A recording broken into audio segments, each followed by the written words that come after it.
You, John Fitzgerald Kennedy, do solemnly swear. I, John Fitzgerald Kennedy, do solemnly swear. That you will faithfully execute the office of President of the United States. That I will faithfully execute the office of President of the United States. And will, to the best of your ability. And will, to the best of my ability. Preserve, protect, and defend the Constitution of the United States. Preserve, protect, and defend the Constitution of the United States. So help you God. So help me God.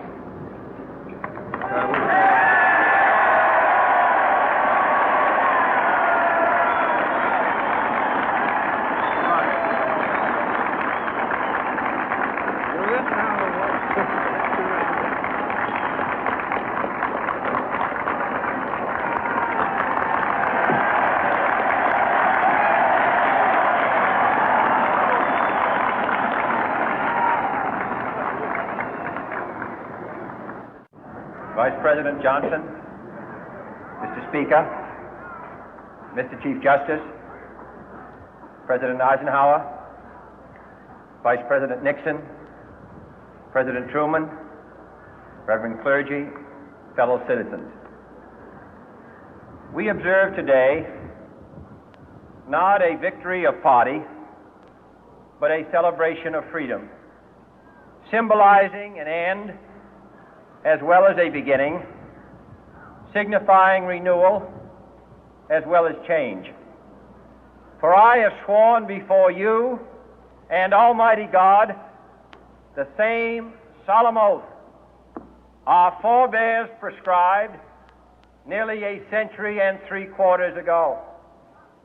The world is very different now, for man holds in his mortal hands the power to abolish all forms of human poverty and all forms of human life.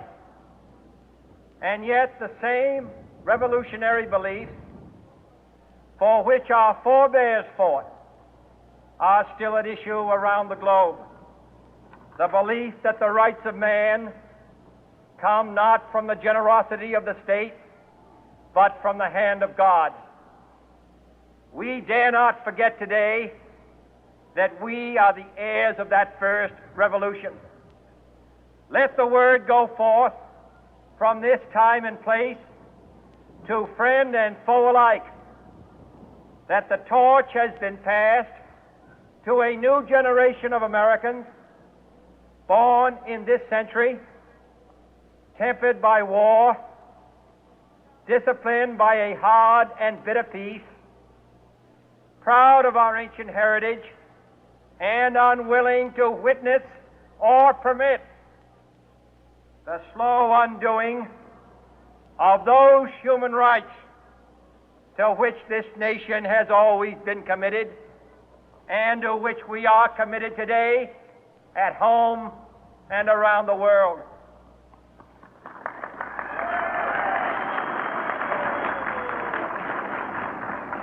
Let every nation know, whether it wishes us well or ill, that we shall pay any price, bear any burden, meet any hardship, support any friend, oppose any foe to assure the survival and the success of liberty.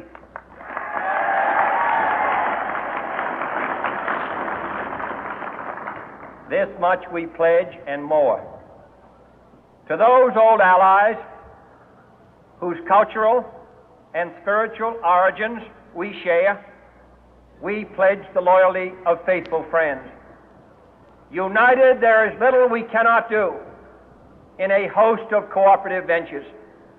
Divided, there is little we can do, for we dare not meet a powerful challenge at odds and split asunder.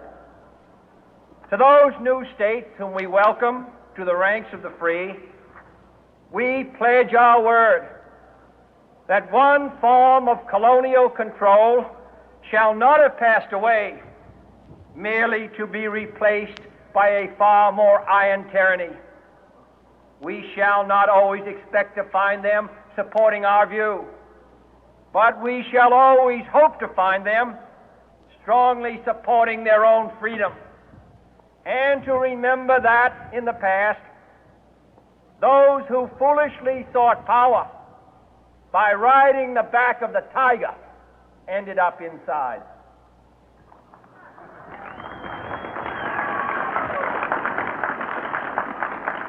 To those people in the huts and villages of half the globe struggling to break the bonds of mass misery, we pledge our best efforts to help them help themselves for whatever period is required, not because the communists may be doing it, not because we seek their votes, but because it is right. If a free society cannot help the many who are poor, it cannot save the few who are rich.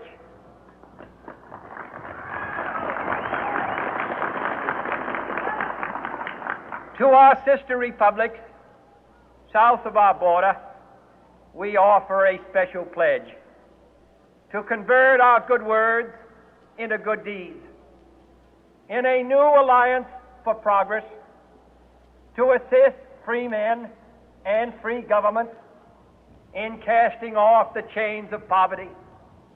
But this peaceful revolution of hope cannot become the prey of hostile powers. Let all our neighbors know that we shall join with them to oppose aggression or subversion anywhere in the Americas. And let every other power know that this hemisphere intends to remain the master of its own house.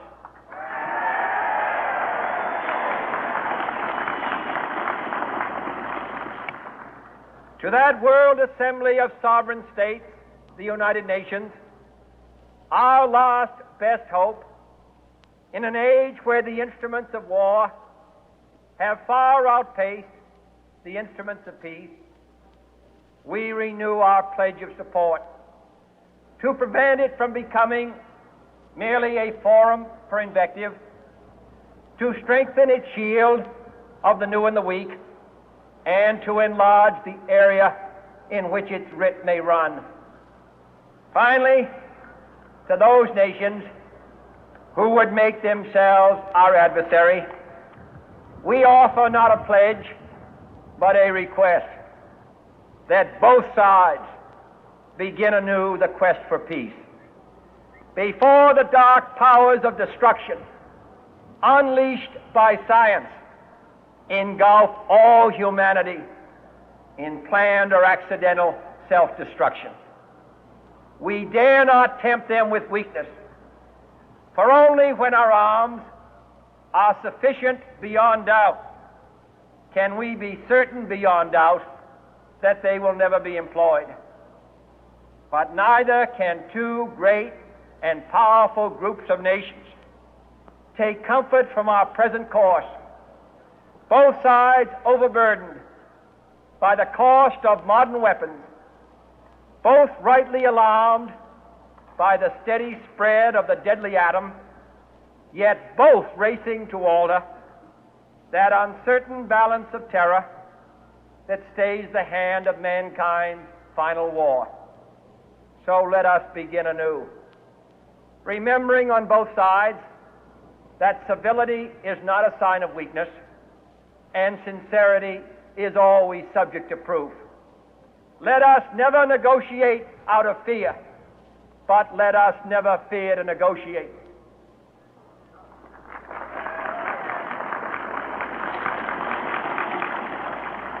Let both sides explore what problems unite us, instead of belaboring those problems which divide us. Let both sides, for the first time, formulate serious and precise proposals for the inspection and control of arms, and bring the absolute power to destroy other nations under the absolute control of all nations.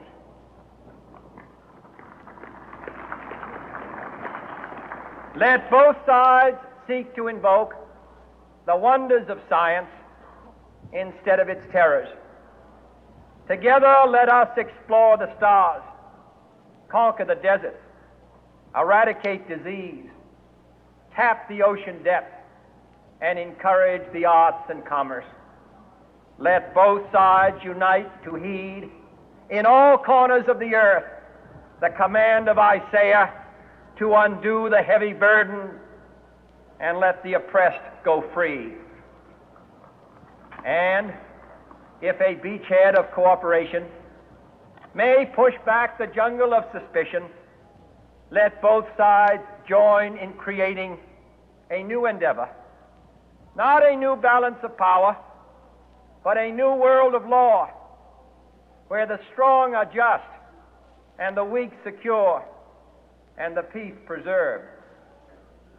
All this will not be finished in the first 100 days, nor will it be finished in the first 1,000 days, nor in the life of this administration, nor even perhaps in our lifetime on this planet.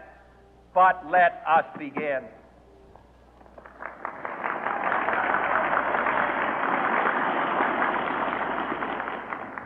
In your hands, my fellow citizens, more than mine, will rest the final success or failure of our course. Since this country was founded, each generation of Americans has been summoned to give testimony to its national loyalty. The graves of young Americans who answered the call to service surround the globe. Now the trumpet summons us again, not as a call to bear arms, though arms we need, not as a call to battle, though in battle we are, but a call to bear the burden of a long twilight struggle, year in and year out, rejoicing in hope, patient in tribulation, a struggle against the common enemies of man, tyranny, poverty, disease, and war itself. Can we forge against these enemies a grand and global alliance, north and south, east and west, that can assure a more fruitful life for all mankind? Will you join in that historic effort?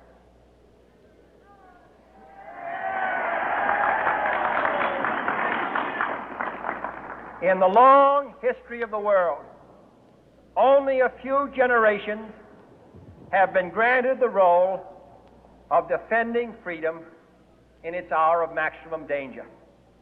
I do not shrink from this responsibility. I welcome it.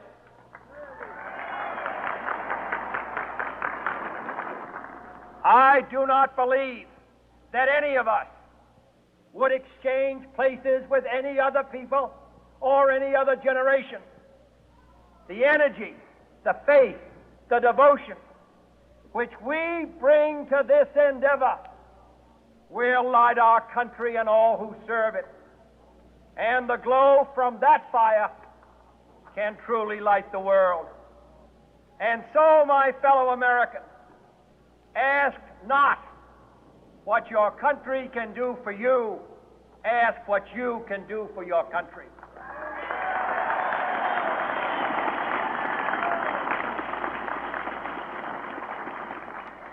My fellow citizens of the world, ask not what America will do for you, but what together we can do for the freedom of man.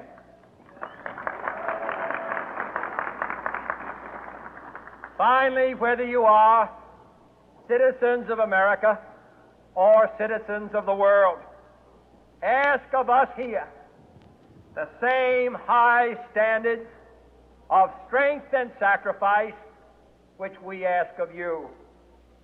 With a good conscience, our only sure reward, with history the final judge of our deeds, let us go forth to lead the land we love, asking His blessing and His help, but knowing that here on earth God's work must truly be our own.